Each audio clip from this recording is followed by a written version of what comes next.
우리는 이제 과학과 뗄 수 없는 그런 시대에 살고 있습니다. 과학이 주는 그 편리함 가운데 우리는 살고 있기 때문에 그렇습니다. 그런데 최근에 과학의 가장 큰 관심은 인간의 이 편리함을 넘어서 그 인간의 죽음을 극복하고자 시도하고 있습니다. 왜 과학이 이제는 인간의 죽음의 문제를 극복하는 데 관심을 가지게 되었을까요? 지금 우리 인간의 최고 관심사는 먹고 사는 것이 아닙니다. 죽지 않는 것에 있기 때문이지요. 그래서 세계 최고 포털 사이트인 구글은 삶이 죽지 않고 사는 것, 이 문제를 해결하는 것이 회사의 목표가 되었다고 말합니다. 그래서 만든 계열 회사가 있습니다. 칼리코라고 하는 생명공학 계열 회사를 만들었습니다. 근데 이 회사의 목표는 인간 수명 500세 돌파입니다. 대단하죠? 그런데 인간의 이러한 관심은 어떻게 하면 죽지 않을까 여기에 있다면 이미 이 죽음의 권세를 다 이기신 예수님께서는 사람이 어떻게 이 땅에서 살 것인가? 사람이 어떻게 이 땅에서 살아야 할 것인가? 이런 부분들을 예수님은 가르치고 있다는 것입니다. 말하자면 예수님을 만나게 되면 삶에 대한 존귀한 가치를 가지게 되고 그 가치 속에 살 수 있게 된다 하는 뜻이죠. 지난주에 우리는 바리새인과 이 세리의 기도를 통해서 누가 하나님으로부터 의롭다함을 받을 수 있느냐 이 문제를 함께 말씀을 드렸습니다. 오늘은 그렇다면 믿음으로 의롭다함을 받은 자, 그래서 새로운 피조물이 된 자에게는 인간이 고민하고 있는 이 죽음의 문제에 대해서 해결받는 영생에 대해서 얻었다는 것을 예수님이 말씀하고자 하시는 것이죠. 오늘 말씀은 마태, 마가, 누가복음, 이 공관복음서에 다 나오는 내용들입니다. 근데 이 마태복음을 보게 되면 재물 많은 청년으로 등장하게 되죠. 마가복음을 보게 되면은 그는 예수님 앞에 달려와서 엎드린 무릎을 꿇었다 이렇게 되어 있습니다. 근데 우리가 읽은 누가복음에는 어떤 관리로 이렇게 등장하고 있죠. 이런 사실을 우리가 종합해 볼 때 그는 겸손한 사람이고 재물이 많은 사람이고 또한 청년 관원임을 우리는 알 수 있습니다. 근데 그는 사람 됨됨이도 괜찮습니다. 그는 훌륭한 도덕성을 가지고 있고 그리고 경제력도 있고 그리고 직위도 있는 성공한 사람이죠. 우리 시대 같으면 이 선망의 대상으로 볼 사람입니다. 사람들은 저 세 가지만 가지면 얼마나 참 행복하고 좋을까? 그가 얼마나 하나님의 은혜를 많이 받았으면 저 세 가지를 다 가졌을까? 이렇게 우리가 생각할 수 있을 것입니다. 우리가 이미 부자와 나사로의 비유에서 보았듯이 당시 뇌 사람들은 이 땅에서 부요한 것은 하나님께로부터 받은 사랑의 징표이다 이렇게 생각한다는 것입니다. 그렇다면 하나님의 사랑을 받은 표시인 이 땅에서의 부를 누린다면 영생도 그러면 나에게 주어진 것 아니겠는가 이렇게 생각할 수 있습니다. 그런데 오늘 이 사람은 아직 그 문제가 그 고민이 풀리지 않은 듯 예수님 앞에 달려와서 그 문제에 대해서 질문하고 있는 것입니다. 그의 질문을 보십시오. 내가 무엇을 하여야 영생을 얻으리까? 이렇게 질문하고 있습니다. 그의 질문을 보시면은 그는 영생을 얻기 위해서 무엇인가 더 해야만 한다 이렇게 생각하고 있다는 것입니다. 그런데 과연 내가 무엇을 더 해야 할지 그것을 알지 못한다는 것이죠. 근데 그가 이렇게 생각하는 것은 영생이라고 하는 이 상속도 무엇을 하여야 얻을 수 있다 이렇게 보았기 때문이죠. 정말 이 사람이 알고 있는 것처럼 우리 하나님께서는 그 사람의 행동 자체에 대해서 관심을 가지고 계실까요? 근데 하나님께서는 그 사람의 행동 자체에 대해서 관심을 가지기보다는 하나님과 관계가 어떠한가, 그 하나님과의 관계 척도에 대해서 하나님은 더 관심을 가지고 있습니다. 즉 하나님은 우리가 하나님을 과연 신뢰하고 있는가, 하나님과 친밀해지려고 하고 있는가, 여기에 대해서 하나님은 더 관심을 많이 가지고 계신다는 것이죠. 이 말은 하나님은 우리가 매일 일정한 방식으로 하나님과 관계를 잘 맺기를 원하신다는 것입니다. 평화로울 때나 두려움이 찾아올 때나 풍부할 때나 빈궁할 때나 있을 때나 없을 때나 내 생각대로 잘 될 때나 그렇지 않을 때나 항상 일정하게 하나님과 관계를 잘 맺을 수 있기를 하나님은 원하신다는 것이죠. 여러분, 자전거 바퀴를 한번 생각해 보십시오. 그 바퀴 가운데 축이 있지 않습니까? 그리고 바깥에는 테두리가 있습니다. 그리고 축과 테두리를 연결하는 30cm 정도 되는 살이 있습니다. 근데 각 살이 그 축의 홈에 잘 끼워져 있고 테두리 홈에 잘 끼워져 있으면은 전체 바퀴에 대해서 걱정할 필요가 없습니다. 다 각 살들이 일정한 간격으로 잘 정돈되어 있기 때문에 그런 것이죠. 마찬가지로 우리가 다른 것들에 대해서 지나친 염려와 근심을 하지 않아도 된다는 것입니다. 내가 하나님과 관계를 잘 맺고만 있으면 나머지 우리가 염려와 근심하는 것들은 하나님께서 잘 정리정돈될 수 있도록 해주신다는 말씀인 것이죠. 오늘 이 사람의 질문을 보십시오. 내가 무엇을 하여야 영생을 얻으리까? 여기서 영생이라고 하는 것은 무엇입니까? 구원을 말하는 것이죠. 근데 이 질문 속에는 내가 하나님과 어떻게 하면 바른 관계를 맺을 수 있을까? 여기에 대한 질문은 전혀 없습니다. 근데 그의 질문 속에는 이 영생의 문제도 내가 필요한 것을 내 노력으로 갖추어서 취하듯이 이 영생도 내가 어떤 노력을 통해서 취할 수 있지 않을까, 그렇게 생각하고 있다는 것이죠. 말하자면 이 죽음의 문제를 스스로 해결해 보겠다는 그런 생각을 이 사람은 하고 있다는 것입니다. 사람들은 이 죽음의 문제를 해결하기 위해서 여러 가지 많은 생각들을 해내었죠. 먼저 쾌락주의가 그런 생각입니다. 그리스 역사가 헤로도토스가 역사라는 책을 썼는데 그 책의 내용을 보게 되면 옛날 이집트에서는 파티를 하게 될 때에 그 사람들의 흥을 돋우기 위해서 그 집의 종들이 그 관에다가 인형을 놓고 그 4명의 종들이 그 관을 들고 막 다니면서 이렇게 외쳤습니다. 여러분 죽으면 이 관 속에 들어갑니다. 그러니 오늘 밤을 마음껏 즐기세요. 이렇게 외친다는 것입니다. 그러면 사람들은 그 소리를 듣고 그래 인생은 짧지 신나게 놀자, 그렇게 해서 쾌락주의로 빠지는 것입니다. 그러므로 이 쾌락주의 뿌리는 사실 죽음의 문제를 해결한 것이 아니라 해결하지 못한 두려움에서 나온 것이죠. 무신론자들이 있습니다. 이 무신론자들은 죽음을 어떻게 해결하려고 했을까요?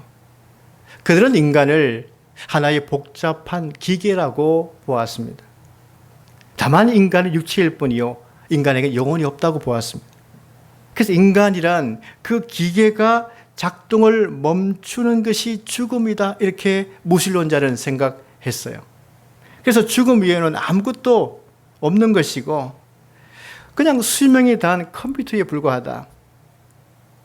죽음과 함께 내가 그냥 사라진다고 본 것이 무신론자들의 입장입니다. 그런데 사실 이것은 죽음을 극복한 것이 아니죠. 유교는 어떻게 말하고 있습니까? 자신은 죽지만 자손을 남겨놓아서 그 자손을 통해서 내가 영생할 수 있다고 생각하는 것이 유교입니다. 그래서 제사를 막 강조하죠. 제사를 드리라고. 그러나 여러분, 제사도 4대가 지나게 되면 그 조상을 기억할 수가 없는 것입니다. 영원하지 않다는 뜻이죠. 불교는 어떻습니까? 모든 것은 마음이 만들어낸다고 얘기하고 있죠. 그러므로 내가 마음으로 죽음을 인정하지 아니한다면 내가 죽지 아니한다, 그렇게 생각을 하는 것입니다. 그래서 불교는 모든 삶을 부정합니다. 눈으로 보이는 것은 실제가 아니라고 주장하죠. 다만 눈에 보이지 아니하는 보람만을 실체라고 그들은 주장하고 있습니다. 이렇게 세상은 죽음을 극복해 보려고 노력하고 얘기했지만 그 근본을 해결하지 못했습니다. 죽음은 어디로부터 왔고 어떻게 해결되었는지를 알지 못하기 때문인 것이죠. 세상에는 그래서 답이 없는 것입니다. 그러나 성경은 증언하고 있는 것이죠. 죽음은 바로 아담의 죄로부터 인류에게 왔다고 증언하고 있습니다. 아주 명확합니다. 또 죄에 대한 하나님의 심판이 죽음이라고 성경은 증언하고 있습니다. 그래서 사람은 하나님의 심판인 이 죄 문제가 반드시 해결되어야 합니다. 이 죄 문제를 해결받지 못한다면 영원히 하나님의 진노에서 벗어날 수 없기 때문입니다. 그런데 감사하게도 하나님께서는 예수 그리스도의 십자가와 부활을 통해서 죄와 죽음의 문제를 해결해 주셨죠. 십자가의 죽으심으로 죽음을 깨뜨리신 분이 바로 예수님이신 것이죠. 그래서 우리가 예수를 믿는 믿음 안에 있게 되면 이 죽음의 문제를 우리가 극복할 수 있는 것이고, 그러므로 이제 예수 안에서 우리가 개인적인 종말 죽는다면 이것은 형벌에 의한 죽음이 아니라 이제 영원한 생명, 천국으로 영생의 자리로 들어가는 관문이 되는 것입니다. 이제 죽음의 정의가 달라지는 것입니다. 하나님께서 이 문제를 풀어주셨다는 것이죠. 하지만 오늘 이 사람은 자신의 행함으로 이 문제를 해결해 보겠다고 지금 말하고 있는 것이죠. 우리 예수님께서는 이 사람에게 깨달음을 주시기 위해서 점진적인 그런 대화 방법으로 이제 말씀을 전하고 있습니다. 예수님께서 이렇게 말씀하시죠. 내가 계명을 알 텐데 간음하지 말라. 그러자 예, 제가 지켰습니다, 이렇게 말하고 있죠. 살인하지 말라. 예, 제가 역시 잘 지켰습니다. 도둑질이 하지 말라. 예, 저는 풍족해서 훔칠 필요가 없어 잘 지켰습니다. 거짓 증언하지 말라. 내 부모를 공경하라. 예, 이것은 제가 어렸을 때부터 지켜왔습니다, 이렇게 대답했습니다. 그런데 이 부자 관리가 지킬 수 있었던 계명은 여기까지였습니다. 만약 그가 다른 계명들도 다 지켰다고 한다면 그가 가만히 있었겠습니까? 그의 적극성을 볼 때에 예수님, 그 말씀하시는 계명들 뿐만 아니라 저는 제1계명과 제2계명 그리고 탐심하지 말라는 10번째 계명도 다 지켜왔습니다, 이렇게 말해야 했습니다. 근데 그렇게 말하지 못했어요. 그가 지킬 수 있었던 것은 거기까지였다는 것입니다. 그런데 그가 지킨 계명은 어떤 계명이죠? 신뢰와 의탁의 계명이 아닙니다. 하나님을 신뢰하는 그런 계명이 아닙니다. 어떻게 보면 행동의 계명입니다. 겉으로 행동할 수 있는 계명들은 그는 다 지켰다는 뜻이죠. 그러나 정작 그가 무엇을 지키지 못했다는 것입니까? 진정 사람을 살리는, 하나님을 신뢰하는 그 믿음의 법은 지키지 못했다는 것입니다. 우리가 로마서 3장 말씀 보게 되면은 로마서의 핵심의 말씀이 기록되어 있습니다. 모든 사람이 죄를 범하였음에 하나님의 영광이 이르지 못하였더니 그리스도 예수 안에 있는 속량으로 말미암아. 그러므로 모든 사람은 무슨 법으로나 행위로 의롭다함을 받지 못하며 오직 믿음의 법으로니라, 이렇게 로마서 3장에 기록하고 있습니다. 믿음의 법을 말씀하고 있다는 거죠. 신뢰를 말씀하고 있다는 것입니다.